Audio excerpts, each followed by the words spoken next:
Pasar Pagi Kota Bumi Amburadul, Dishub Lampura merugi. Dinas Perhubungan Kabupaten Lampung Utara alami penurunan pendapatan atau retribusi dari seksi parkir yang ada di Pasar Pagi Kota Bumi. Pasalnya para pedagang hampir 10 tahun ini membuka lapak dagangnya di tengah Jalan Ahmad Yani, Jalan Pemuda dan Jalan Mukudam, Kelurahan Kota Bumi Udik. Para pedagang membuka lapak dagangnya di jalan akibat dari sarana dan prasarana Pasar Pagi Kota Bumi terbengkalai selama 10 tahun ini. Kepala Dinas Perhubungan Kabupaten Lampung Utara yang ikut dalam tinjau Pasar Pagi bersama asisten 2 dan beberapa dinas terkait pada Kamis 12 Mei 2022 sesalkan terkait semerautnya pengelolaan pasar yang dikelola Dinas Perdagangan setempat. Kalau bicara dari sisi parkir, memang Dinas Perhubungan dari sisi pendapatannya berkurang karena tempat-tempat lahan parkir ini tempatnya oleh pedagang. Oleh karena itu kita juga belum menghitung detail, kita berupaya kita kembalikan posisi seperti semula dan pedagangnya supaya jangan dirugikan haknya.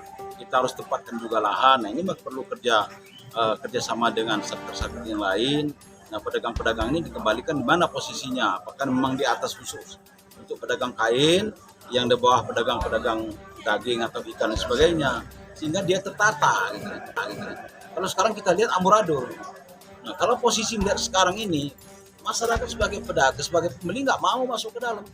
Sementara itu, Azwar Yazid selaku asisten 2 yang memimpin tinjau lokasi Pasar Pagi yang terbengkalai tersebut akan mengukur pengukuran teknis untuk menentukan posisi bagi para pedagang dan lahan parkir yang sudah ditentukan. Untuk menyikapi problematika operasional pasar pagi di Kota Bumi. Nah, kami sengaja membawa beberapa dinas untuk meninjau dari beberapa aspek yang berkaitan dengan bagaimana menciptakan pasar yang bersih dan sehat, tepat serta menjadi pasar modern. Nah, kami melihatnya dari aspek sosial, artinya antara jumlah pedagang dan jumlah pembeli serta transaksi yang terjadi di pasar pagi ini. Kemudian kita meninjau juga fasilitas yang tersedia, baik bangunannya, ruangnya, kemudian kesehatan lingkungannya, peralatan dan perlengkapan penyertanya seperti ketersediaan air bersih, kamar mandi WC, dan luas bangunan disesuaikan dengan tuntutan kebutuhan para pedagang. Artinya satu ruang yang dibutuhkan pedagang itu misalnya kalau selama ini 2x2 mungkin sudah berubah menjadi 3x3 kios. Nah, ini kita tinjau semua, termasuk fasilitas penunjang seperti lahan parkir, kemudian kepastian kelancaran lalu lintas yang terjadi di pasar, sehingga nanti semuanya tidak menimbulkan kerugian bagi pendapatan asli daerah dan kerugian bagi kebutuhan masyarakat, baik masyarakat pedagang maupun masyarakat. Kita dalam 3 hari ini akan mengumpulkan seluruh OPD, masing-masing OPD tadi sudah kita minta untuk mendatanya, walaupun dalam bentuk talaahan, bila perlu dilakukan pengukuran teknis, di lapangan, sehingga nanti tidak ada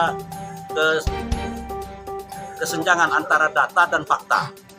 Nah, kita selama ini selalu melakukan pembangunan, ada kesenjangan antara data dan fakta, sehingga pembangunan kita cenderung tidak mampu menjawab tuntutan kebutuhan masyarakat. Ini kan ada tumpang tindih Pak, ini Pak As2 antara dua dinas terkait perhubungan dan dinas pasar terkait parkir. Apa sih bisa disampaikan Pak As2? Kalau masalah itu kita jelas, kalau parkir yang sifatnya umum itu ada di Dinas Perhubungan. Tetapi kalau dia nanti sifatnya perusahaan atau istilahnya pihak ketiga, itu nanti dikelola oleh dinas terkait. Misalnya dinas kesehatan, di rumah sakit Pudu, rumah sakit Pudu misalnya. Tapi kalau sifatnya umum itu tanggung jawabnya ada, kewenangannya ada di Dinas Perhubungan. Dari Lampung Utara, reporter RNSI melaporkan.